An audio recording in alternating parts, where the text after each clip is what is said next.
Dios te bendiga. Gracias por acceder al canal de nuestra iglesia. Nuestra meta es poder alcanzar a muchas personas para Cristo. Y la mejor forma en la que tú nos puedes ayudar es compartiendo este mensaje con otras personas.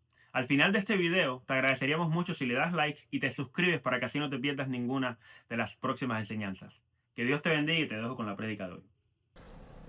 Hermanos, abran sus Biblias en el Evangelio de Juan. El Evangelio de Juan, capítulo 1. Y titulé esta enseñanza, Jesús, el Cordero de Dios. Jesús, el Cordero de Dios. La semana pasada estuvimos hablando acerca de las 5 solas. Interrumpí la enseñanza acerca de conociendo a Jesucristo para poder hablar un poco acerca de lo importante que eran las 5 solas de la Reforma. ¿Por qué fueron importantes y por qué hubo un antes y un después que hubo la Reforma protestante, a diferencia de lo que creemos nosotros con la Iglesia Católica Romana? Pero vamos a continuar el día de hoy conociendo quién es Jesucristo.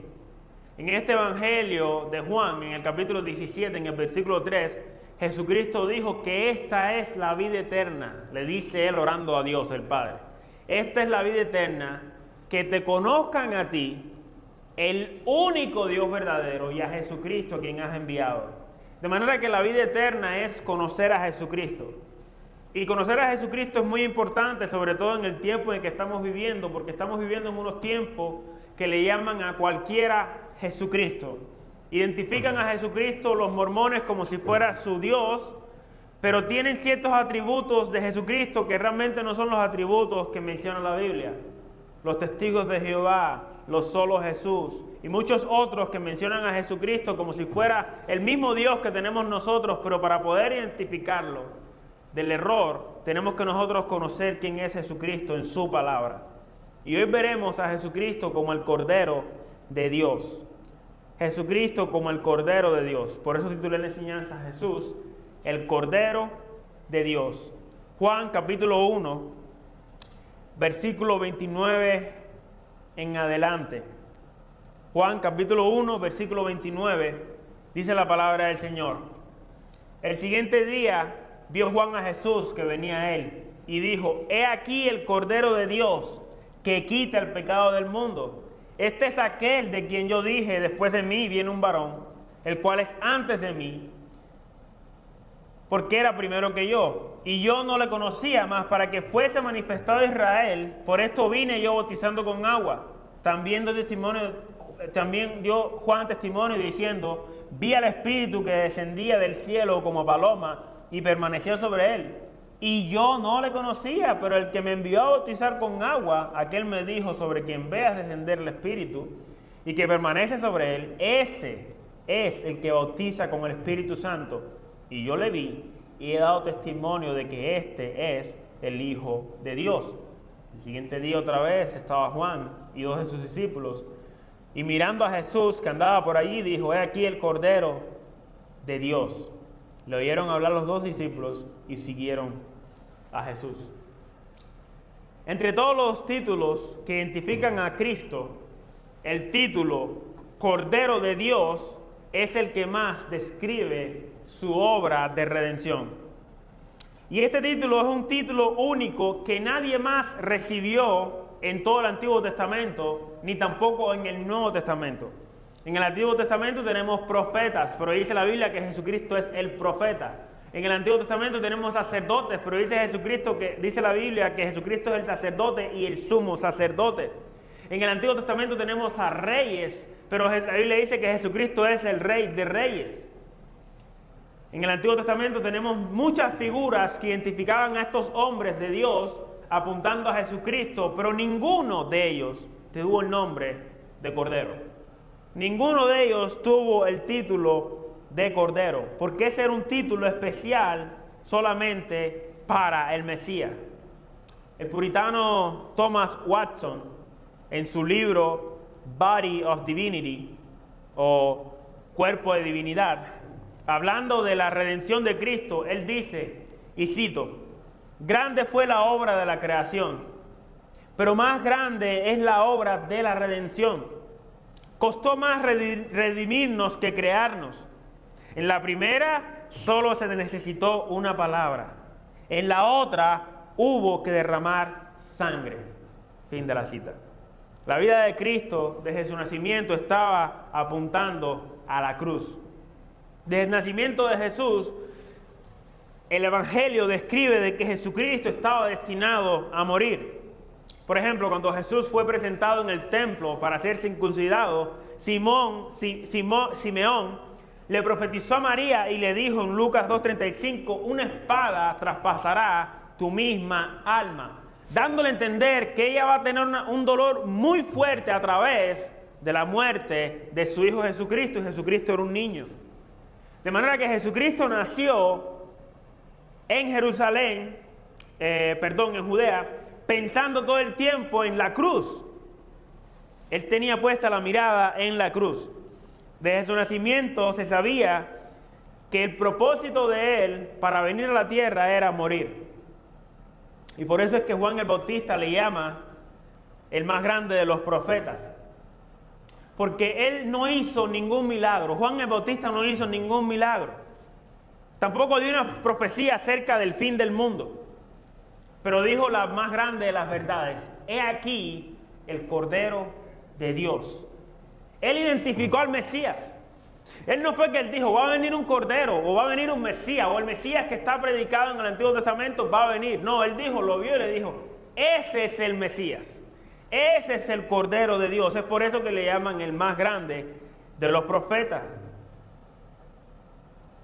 Él dijo, este Mesías ya está entre ustedes. Lean el versículo 19, ahí en Juan 1. Dice, este es el testimonio de Juan cuando los judíos enviaron de Jerusalén sacerdotes y levitas para que le preguntaran, ¿tú quién eres? Confesó y no negó. Si no confesó, yo no soy el Cristo. De manera que la intención de la pregunta, Juan, era, ¿eres tú el Cristo? Por las cosas que estás haciendo, la gente se está yendo tras de ti. ¿Eres tú el Cristo? Esa no fue la pregunta, pero esa fue la intención de la pregunta. De manera que él contestó, confesó y no negó. Yo no soy el Cristo. Le preguntaron, ¿qué pues? ¿Eres tú Elías? Dijo, no soy. ¿Eres tú el profeta que estaba profetizado? Y respondió, no. Le dijeron, pues ¿quién eres? Para que demos respuesta a los que nos enviaron. ¿Qué dices de ti mismo?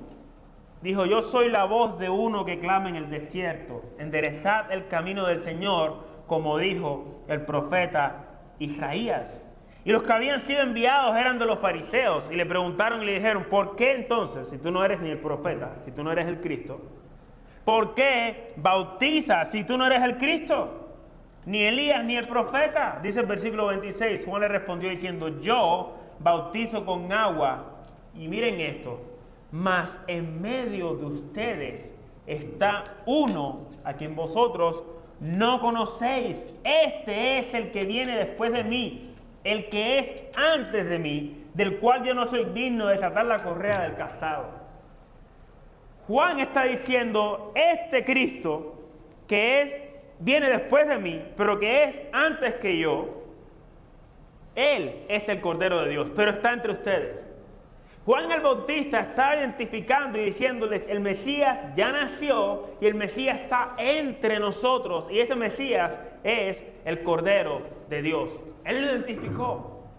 Él está caminando entre ustedes. Él vive entre ustedes. Él es uno de ustedes. A diferencia de ustedes, Él va a morir por ustedes. Porque Él es el Cordero. Y ese era el propósito de los corderos en Israel. Y lo que me llama la atención es que Él dice, Él viene después de mí, pero Él es antes de mí. Y Jesucristo nació después de Juan el Bautista. Juan el Bautista no sabía quién es este Cordero. Juan el Bautista todavía no sabe quién es este Mesías. Él simplemente está profetizando y decirle, Él ya está entre ustedes. Él les está diciendo a ellos, el Mesías ya está entre ustedes. Hasta este momento no sabía quién era, pero dice en el versículo 29, al siguiente día, esto no fue en el mismo día, esto fue al otro día. Juan está bautizando, pasa otro día, cuando Juan sigue bautizando, y el siguiente día dice que vio Juan a Jesús que venía a él, y viéndolo, le dice, he aquí el Cordero de Dios que quita el pecado del mundo.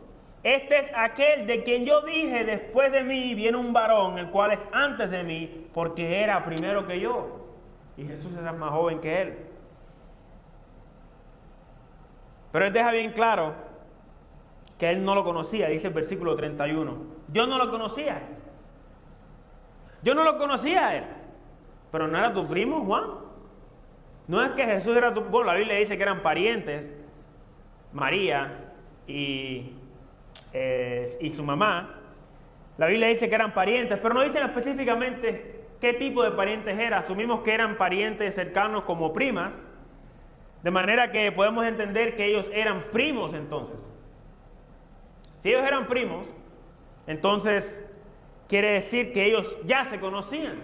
Pero Juan el Bautista dice, yo no lo conocía. ¿Por qué Juan el Bautista está diciendo que él no lo conocía? Y luego lo repite en el versículo 33 y dice, y yo no le conocía. Segunda vez, por si acaso, yo no conocía que él es el Cordero de Dios. Había un rumor que dice, después de que Jesucristo murió, que dice que Juan el Bautista y que Jesús se pusieron de acuerdo para planificar la venida y que él iba a decir que él era el que iba a abrir el camino y que Jesús era el que iba a morir por los pecados del pueblo. Pero hermanos, pensar eso es una estupidez. Nadie hace algo tan estúpido. Decir que va a morir por alguien sin ningún propósito. Ningún ser humano escoge morir por alguien para agarrar un nombre después de muerto. Y Juan el Bautista dice, yo no lo conocía. Juan el Bautista no lo conocía no porque no lo había visto. Juan lo identificó, él vio a Jesús. Él sabía que era Jesús, dice el versículo 29, vio a Jesús. La razón por la que no lo conocía era, no tenía una relación cercana con Jesús. Él no sabía bien cuál era el propósito de este Jesús que nació después de él y que era su primo.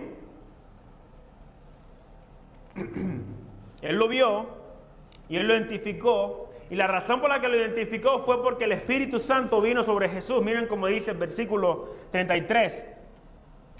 Dice, yo no lo conocía, pero el que me envió a bautizar con agua, aquel me dijo, sobre quien veas descender el Espíritu y que permanece sobre él, ese es el que bautiza con el Espíritu Santo. Dice, y yo le vi y he dado testimonio de que este es el Hijo de Dios. Él lo conocía, pero no lo conocía tan cercano como para tener una relación con él.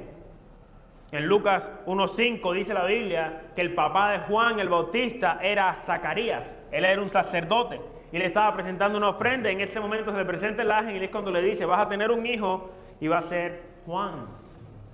Y en esa profecía, él no cree que va a tener un hijo porque está muy viejo. Y en esa profecía le dice, este va a ser el que va a preparar el camino del Mesías. Después de ese relato, Juan desaparece totalmente. Siendo un niño, dice que Juan lo presentan al templo y después de ahí la gente se maravilla de Juan el niño y se desaparece por completo Juan. No se vuelve a saber más de Juan el Bautista. De manera que Juan el Bautista, después de que él entiende su llamado, él se va al desierto y empieza a vivir como un nómada. En el desierto, sin placeres de la vida, sin riquezas, como un pobre, esperando a ver cuándo es que se va a cumplir el propósito. Miren cómo dice en Lucas capítulo 1. Lucas, el libro que está antes de Juan, Lucas capítulo 1 en el versículo 74, cuando le dan la profecía, él dice que librados de nuestros enemigos, sin temor, les serviríamos en santidad e justicia delante de Él todos nuestros días.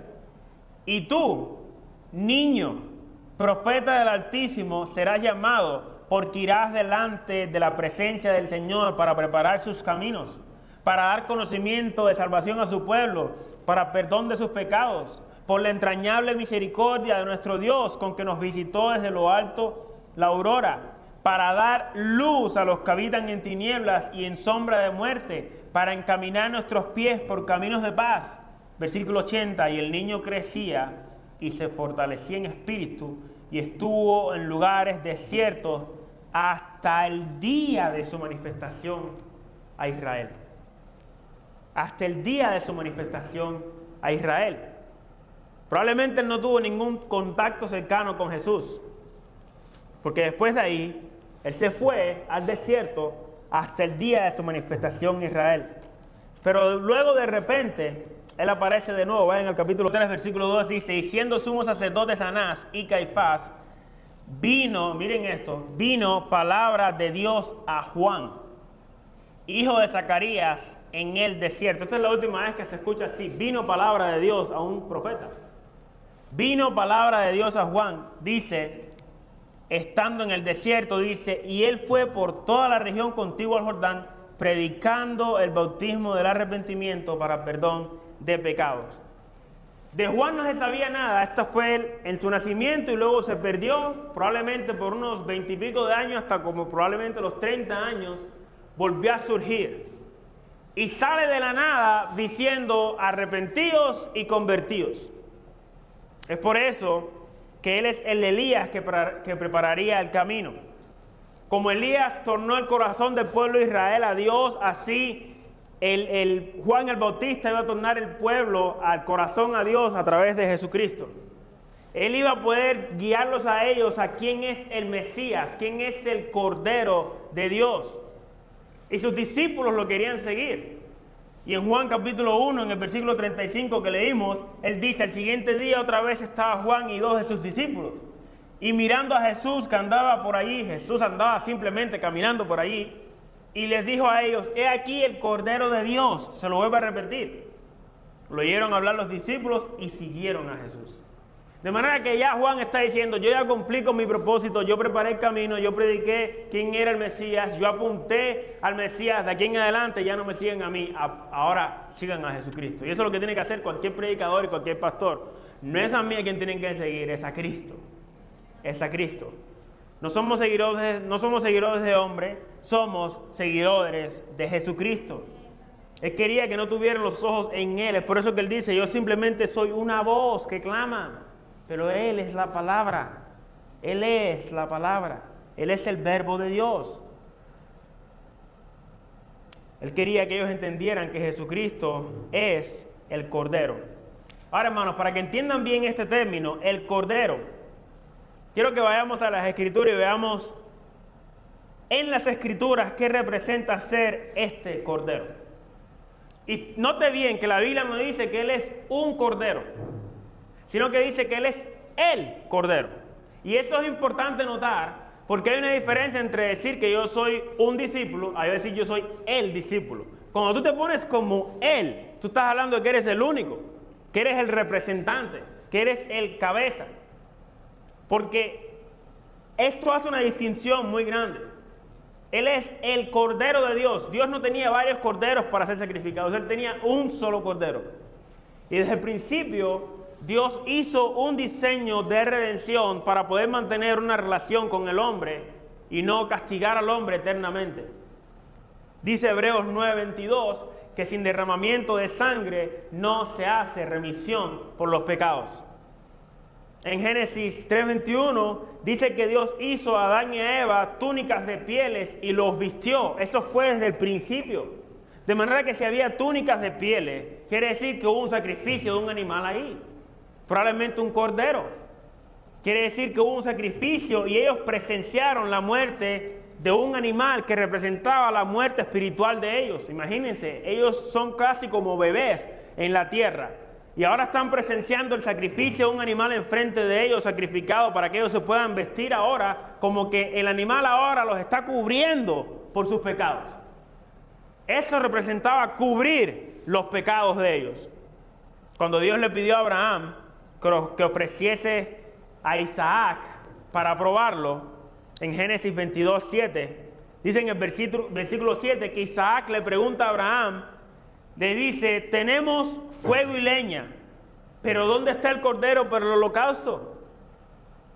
Y en el versículo 8 dice que Abraham le responde: Dios se proveerá del cordero para el holocausto. Abraham estaba profetizando de que Dios iba a proveer un cordero. Dios iba a proveer un cordero y el pueblo de Israel ya sabía que Dios le agradaba el sacrificio de animales para remisión de pecados. Dios mismo se iba a proveer un cordero. Ahora, cuando llegamos a Éxodo, Dios le da una descripción al pueblo de Israel de cómo es que Él quiere precisamente que se haga estos tipos de sacrificios. Y hay una fiesta que Israel tenía que celebrar solemnemente todos los años y era el Cordero de la Pascua. Quiero que pasen conmigo a Éxodo capítulo 12. En Éxodo capítulo 12, cuando el pueblo de Israel va a salir y Dios le manda la última plaga a Egipto, Él le da la descripción de la fiesta o una de las fiestas que Él quiere que celebren todos los años solemnemente. Y esta fiesta es muy importante porque esta fiesta apuntaba a un cordero especial para el mundo.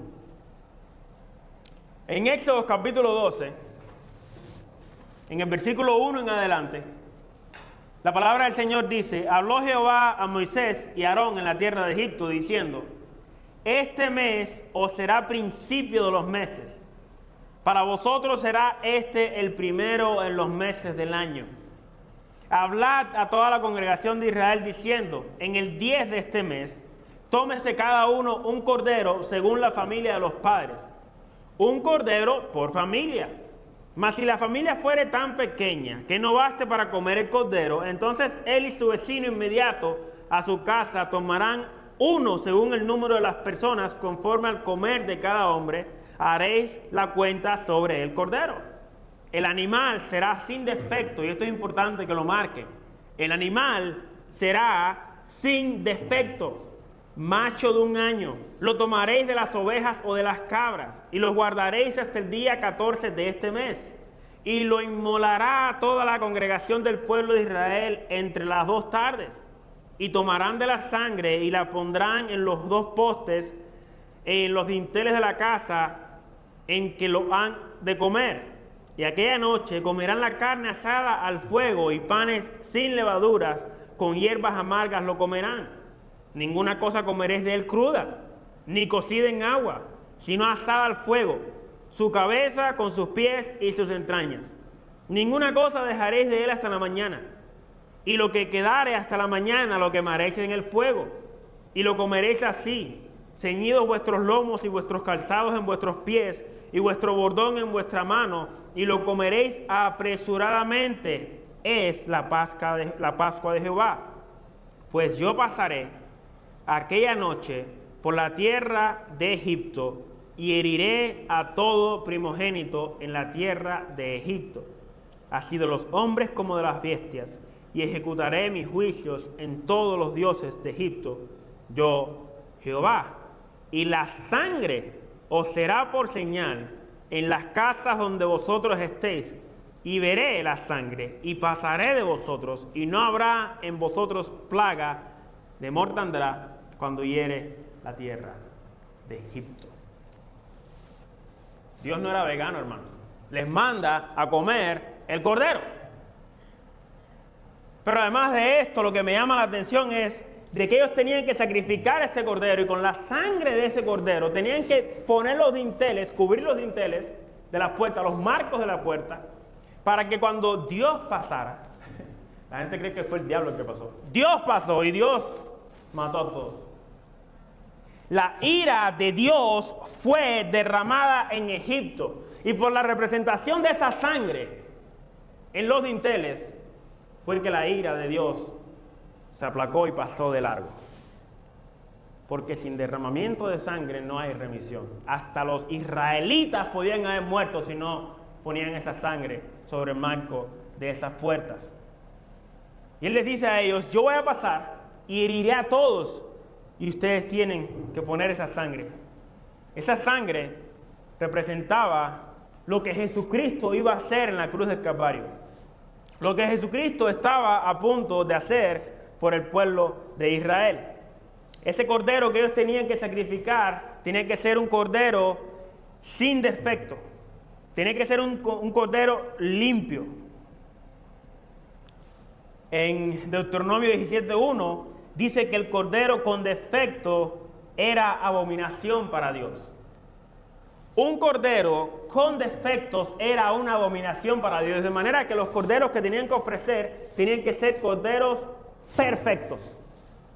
En Levítico capítulo 22, versículo 17, él explica qué cosa es precisamente un cordero sin defecto. En el capítulo 22, en el versículo 17, dice: también habló Jehová a Moisés diciendo: habla a Aarón y a sus hijos y a todos los hijos de Israel y diles: cualquier varón de la casa de Israel o de los extranjeros en Israel que ofreciere su ofrenda en pago de sus votos o como ofrenda voluntaria ofrecidas en holocaustos a Jehová, para que sea aceptado, ofreceréis macho sin defecto de entre el ganado vacuno, de entre los corderos o de entre las cabras. Ninguna cosa que haya defecto ofreceréis, porque no será acepto para vosotros. Asimismo, cuando alguno ofreciere sacrificio en ofrenda de paz a Jehová para cumplir un voto o como una ofrenda voluntaria, sea de vaca o de ovejas, para que sea aceptado, será sin defecto. Ciego, perniquebrado, una persona, un animalito que tiene una patita quebrada, o mutilado, que le faltara una pierna, o verrugoso, o sarnoso, o roñoso, no ofreceréis esto a Jehová, ni de ellos pondréis ofrenda encendida sobre el altar a Jehová. De manera que la manera en la que el cordero tenía que ser sin defecto, era un cordero sin mancha, que no tuviera un ojito ciego. Tú no podías darle lo que te sobraba al Señor, tenías que darle de lo mejor que tenías tú para ofrendárselo al Señor. No podía tener marcas en la piel como arañazos ni quemaduras. Y eso representaba la santidad del cordero, la pureza del animal. Tenía que estar limpio, sin manchas, sin defectos. De manera que los judíos entendieron perfectamente cuando Juan el Bautista miró a Cristo y dijo: he aquí el Cordero de Dios. Ellos entendían perfectamente lo que él le estaba queriendo decir. Este es el Cordero. Este es el Cordero del que habló Abraham. Él es el Cordero de Dios, no el Cordero que ofreció Abraham, no el Cordero que ofreció Elías, o el Cordero que ofreció cualquier otro hombre en el Antiguo Testamento. Este es el Cordero de Dios. Yo creo que Pedro lo describe más claramente el efecto que tuvo este Cordero. Pasen a Primera de Pedro. Primera de Pedro, capítulo 1, versículo 16. En la primera carta de Pedro, 1 Peter, capítulo 1, en el versículo 16, Pedro da una descripción perfecta de quién es este Cordero. Dice Pedro: porque escrito está: sed santos, porque yo soy santos. Yo soy santo. Y si invocáis por Padre a aquel que sin excepción de personas juzga según la obra de cada uno, conducíos en temor todo el tiempo de vuestra peregrinación, sabiendo que fuisteis rescatados de vuestra vana manera de vivir, la cual recibisteis de vuestros padres, no con cosas corruptibles como oro o plata, sino con la sangre preciosa de Cristo, como de un cordero sin mancha y sin contaminación, ya destinado desde antes de la fundación del mundo, pero manifestado en los postreros tiempos por amor de vosotros, y mediante el cual creéis en Dios, quien le resucitó de los muertos y le ha dado la gloria, para que vuestra fe y esperanza sean en Dios. Jesucristo es un cordero sin manchas. Él es este cordero sin mancha del que habla el Antiguo Testamento, que no podían ofrecer. No había nada de pecado en Jesús. Eso es lo que representa, sin mancha. Jesucristo no tenía mancha. No está hablando físicamente, sino espiritualmente. Jesucristo no tenía ni una sola mancha. Y lo que más me gusta de todo esto es que dice el versículo 20: destinado. Destinado desde antes de la fundación del mundo. ¡Wow! Es decir, que Jesucristo estaba ya, la palabra destinado en griego es habiendo estado preparado. Ya el Cordero estaba preparado desde antes de la fundación del mundo. De manera que el Padre no fue que reaccionó a la caída de Adán como una solución de última hora. No fue que Adán pecó y después que Adán pecó, Dios dijo, ay, ¿ahora qué hacemos? ¿Cómo lo salvamos? No. Este siempre fue el plan de redención. Ya ese Cordero estaba preparado desde antes de la fundación del mundo. Cuando Jesucristo estaba orando en la cruz, antes de ir a la cruz y él estaba diciendo, Padre, si es posible, pasa de mí esta copa, no estaba diciendo de que no me dejes morir. Él no estaba hablando de que no quería morir. Él no quería estar separado del Padre. Era de eso lo que él estaba hablando. Era pasar de la copa de la ira de Dios, que es estar totalmente separado de Dios, que eso es lo que va a sufrir el hombre sin Dios un día. Va a sufrir la ira de Dios, y esa ira Jesucristo se la tuvo que tomar en una de las copas de la ira, que nosotros no vamos a tener que pasar, como dice Apocalipsis, que Dios va a derramar las copas de su ira. Jesucristo tomó la copa de la ira de Dios en la cruz. Y de manera que Jesucristo, cuando estaba en la cruz, Él estaba diciendo, Padre, si es posible, pasa de mí esta copa. Él no está diciendo, no me dejes ir a la cruz a morir. Yo no quiero estar sin ti, es lo que estaba diciendo. Ya Él estaba preparado para morir, hermanos. Él sabía que Él iba a morir, no le tenía miedo a los clavos, ni a Roma, ni a ninguna de esas personas. El problema es la separación y el abandono de Dios en la cruz. Es por eso que Él sintió el abandono. Él dijo, Padre mío, ¿por qué me has desamparado? Esa separación era la que Cristo no quería pasar. Pero dice que ya estaba destinado desde antes de la fundación del mundo. Ese fue el plan. En Apocalipsis, capítulo 13, versículo 8, está hablando el Apocalipsis acerca de la gran tribulación y de las personas que van a estar en ese tiempo adorando a la bestia. Me gusta un detalle que dice en Apocalipsis capítulo 13, versículo 8.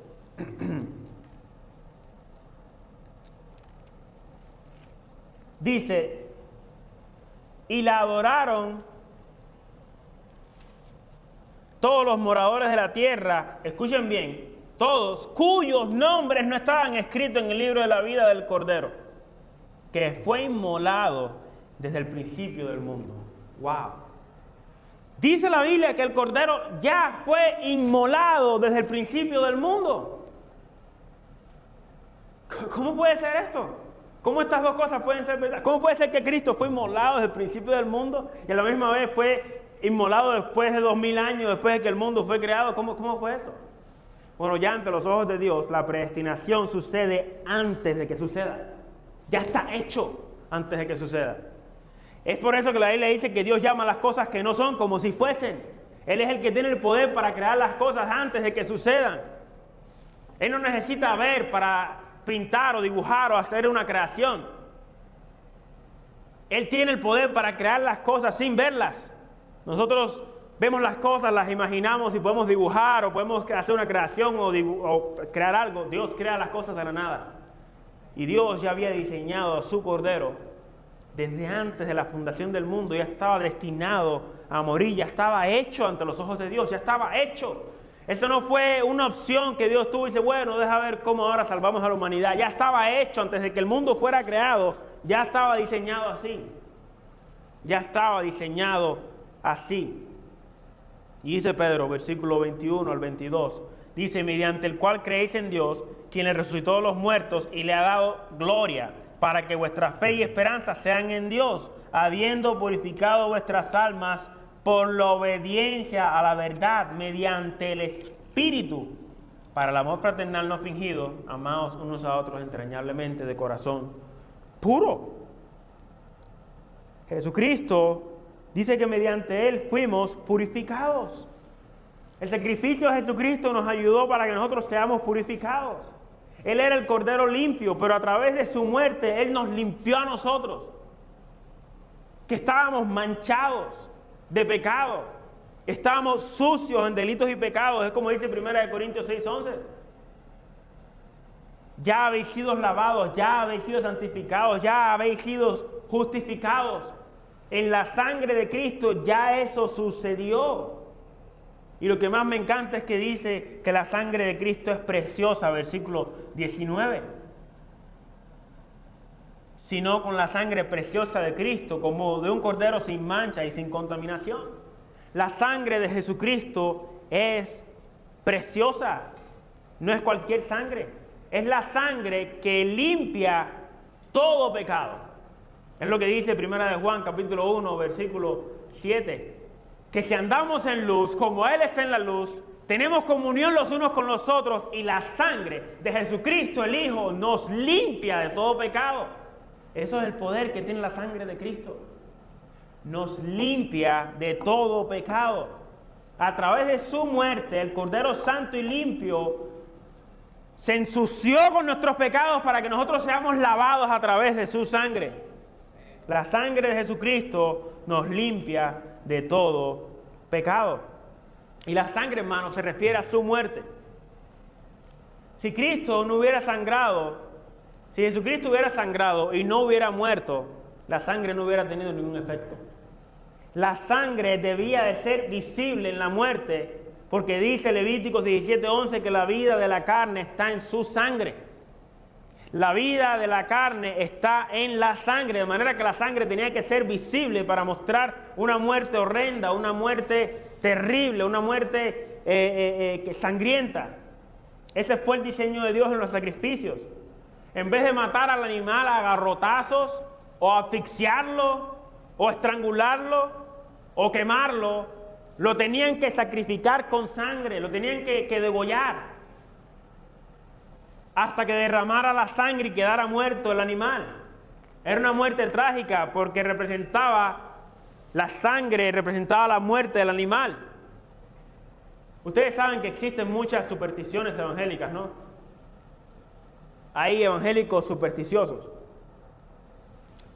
Y en los evangélicos supersticiosos tenemos un dicho que dice: me cubro con la sangre de Cristo. Es decir, la superstición del mundo la usamos también en la iglesia. Las supersticiones que tenemos en el mundo, o que tenemos en el mundo, venimos a la iglesia y lo usamos igualito. Me cubro con la sangre de Cristo, como si fueran palabras mágicas, o como si fueran palabras que cuando uno las dice tienen un efecto sobrenatural.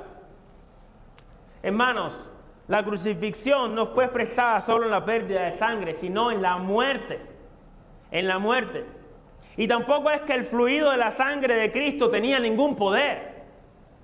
La sangre de Jesucristo era la sangre de un ser humano común y corriente. De hecho, hubieron soldados que literalmente fueron salpicados con la sangre de Cristo y no tuvo ningún poder de redención sobre ellos. No fue el fluido de la sangre. Lo que representa la sangre es una muerte violenta sobre el Hijo de Dios. De manera que tú decir, yo cubro a mis hijos con la sangre de Cristo para que no tengan un accidente, eso no sirve. Porque la sangre de Cristo tiene el efecto y el poder para salvar el pecado. Es para eso que la sangre de Cristo nos salva del pecado. Hay muchos cristianos a través de toda la historia que fueron asesinados brutalmente, fueron violados, fueron abusados, y todo esto siendo redimidos y salvados por Jesucristo. Cubierto por la sangre de Cristo es ser salvo, de manera que la sangre de Cristo es la que nos limpia del pecado. No está en el fluido, está en su muerte. Si Jesucristo hubiera derramado sangre sin morir, no servía. Era su muerte la que tuvo el efecto. De manera que cuando la Biblia dice sin derramamiento de sangre, el derramamiento de sangre lo que representaba era un sacrificio expiatorio.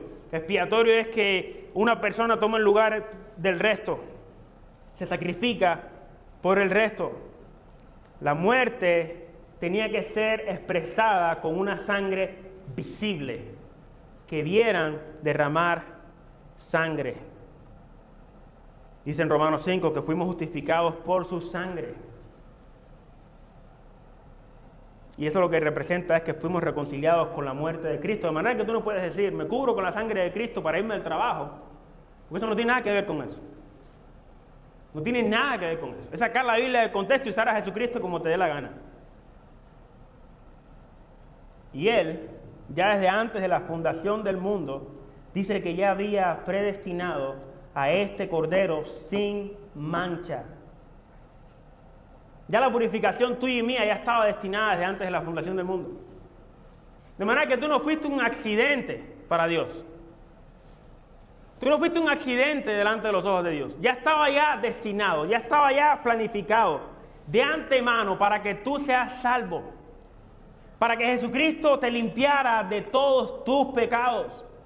Hay un himno en inglés escrito por Samuel Stone que dice, y cito, el único fundamento de la iglesia es Jesucristo su Señor. Ella es su nueva creación por el agua y la palabra. Desde el cielo vino y la buscó para que su santa esposa, para que sea su santa esposa, con su propia sangre la compró y por su vida Él murió. Eso es lo que representa la sangre de Cristo, que Él derramó su vida por su esposa. Él murió para que su esposa tenga vida, es lo que representa la sangre de Cristo. Ese es el poder que tiene la sangre de Cristo. Por tanto, la sangre de Cristo lo que representa es su muerte expiatoria en el nuevo pacto. Eso fue lo que Él dijo, esta es mi sangre, el nuevo pacto. Este es el nuevo pacto en mi sangre, que por vosotros es derramada. No es que me cubro con la sangre de Cristo. La sangre preciosa de Cristo. Dice en Hechos 20:28 que el Señor ganó a su iglesia con su propia sangre. La ganó, la compró, la redimió, pagó un precio por su propia sangre. Y no fue que se la pagó a Satanás, porque el precio era Dios. Los sacrificios se ofrecían a Dios. Entonces el Cordero fue destinado desde antes de la fundación del mundo para limpiarnos, y ya Dios nos veía sin mancha en el futuro. En Efesios 1, versículo 4 dice que según nos escogió en Él antes de la fundación del mundo para que fuésemos sin mancha delante de Él. Sin mancha. Es lo mismo que dice el pasaje, el Cordero nos limpia de todo pecado. Las manchas lo que representa es el pecado. Vuelvan a Juan capítulo 1, versículo 29, ya estamos a punto de terminar. Juan capítulo 1, versículo 29.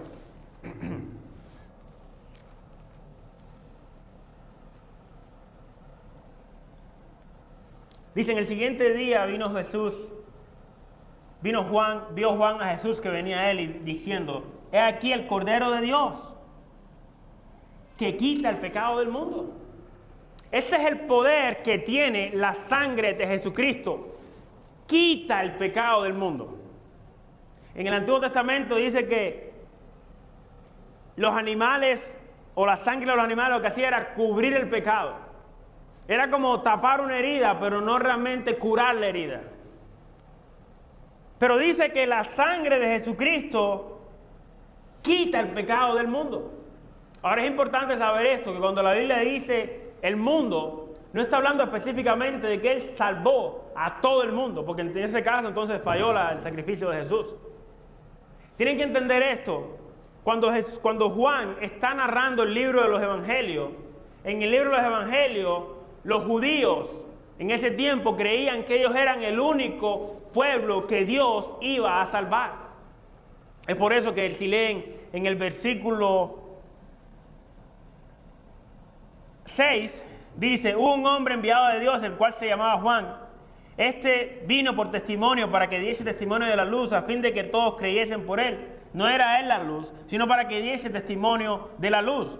Aquella luz verdadera, que alumbra a todo hombre, venía a este mundo. En el mundo estaba y el mundo por él fue hecho, pero el mundo no le conoció. A los suyos vino y los suyos no le recibieron. Mas a todos los que le recibieron, a los que creen en su nombre, les dio potestad de ser hechos hijos de Dios. De manera que Juan está diciendo, Él no vino a salvar al pueblo de Israel, Él vino a salvar a todo el mundo, a personas de todo el mundo, a personas que están por todo el mundo, no solamente al pueblo de Israel, porque a ellos vino y ellos no le recibieron. Ahora, ¿fue eso una segunda opción de Dios?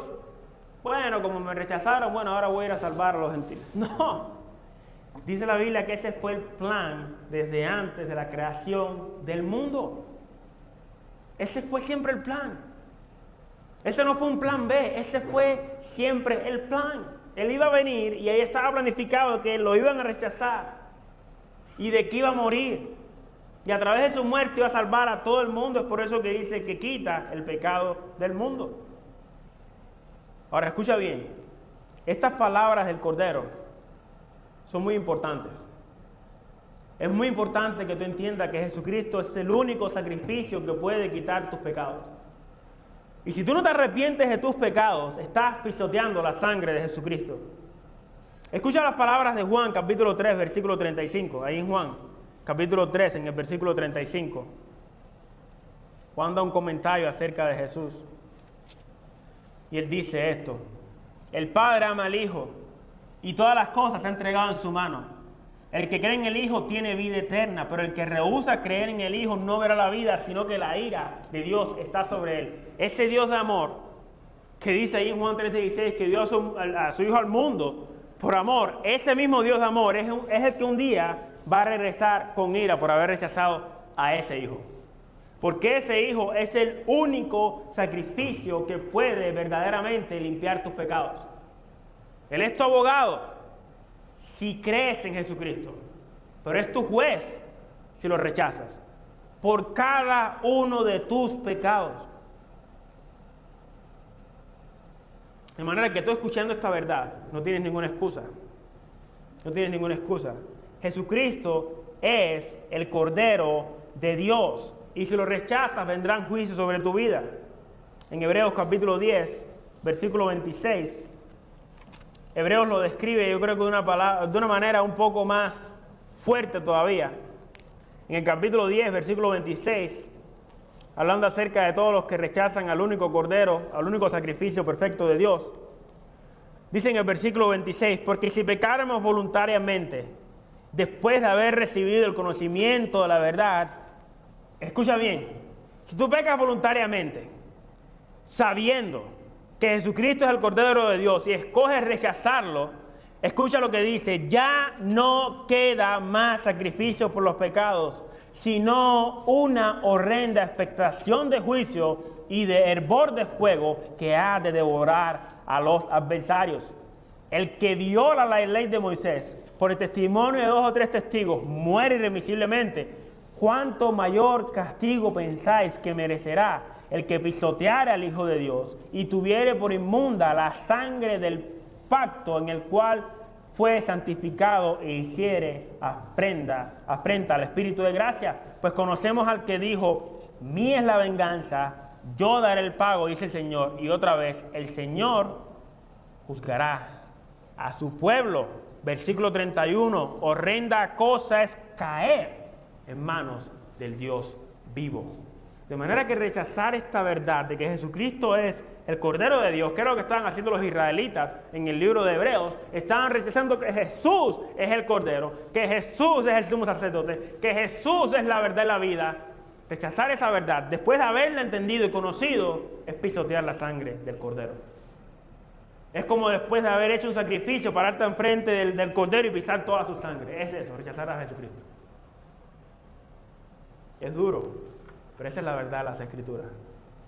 Este mismo Cordero es un Cordero que es noble para los que lo reciben, que es un sacrificio que Dios ofreció para que sean salvos todos aquellos que lo reciben. Pero todos aquellos que lo rechazan, miren las palabras de Apocalipsis. Capítulo 6, versículo 12. Dice: y miré cuando abrió el 6º sello, y aquí hubo un gran terremoto, y el sol se puso negro como tela de silicio, y la luna se volvió toda como sangre. Y las estrellas del cielo cayeron sobre la tierra como la higuera deja caer sus higos cuando es sacudida por un fuerte viento. Esto es fuertísimo lo que va a venir sobre la tierra. Y el cielo se desvaneció como un pergamino que se enrolla, y todo monte y toda isla se removió de su lugar. Y los reyes de la tierra, y los grandes, los ricos, los capitanes, los poderosos, y todo ser vivo y todo libre, se escondieron en las cuevas y entre las peñas de los montes. Y decían a los montes y a las peñas: caed sobre nosotros y escóndenos del rostro de aquel que está sentado sobre el trono y de la ira del cordero. Es un cordero manso, noble, callado mientras es sacrificado, pero cuando Él vuelva no va a ser un cordero noble, callado para ser sacrificado, sino que va a venir con toda su ira como un león que devora a sus adversarios. Es por eso que Él es el cordero y el león. Ha llegado la ira del cordero, versículo 17, porque el gran día de su ira ha llegado, y ¿quién podrá sostenerse en pie? No habrá ni uno que se pueda pararse en pie. Gente que se para en pie y rechaza a Dios y lo dice abiertamente. Ese día, ni uno podrá ponerse en pie. Porque este es el Cordero de Dios que quita el pecado del mundo, pero que a la misma vez, si lo rechazas, toda su ira viene sobre el mundo que vino a salvar. El mismo Cordero que recibía la ira de Dios en el día del juicio, en el día de expiación por su pueblo, es el mismo que va a venir en ira para matar a todos aquellos que rechazan a Dios y mandarlo para la condenación eterna. Hermano, pídele perdón a Dios si en alguna forma tú has pisoteado la sangre de Cristo. Que te ayude para que seas perdonado, para que confieses tus pecados a Dios. En 1 Juan capítulo 1, versículo 9 dice que si confesamos nuestros pecados, escucha bien, si confesamos nuestros pecados, el que sea, Él es fiel y justo para perdonarnos y limpiarnos de toda maldad. Eso es lo que hace la sangre de Cristo, así de efectiva es la sangre de Cristo para limpiarnos de toda maldad.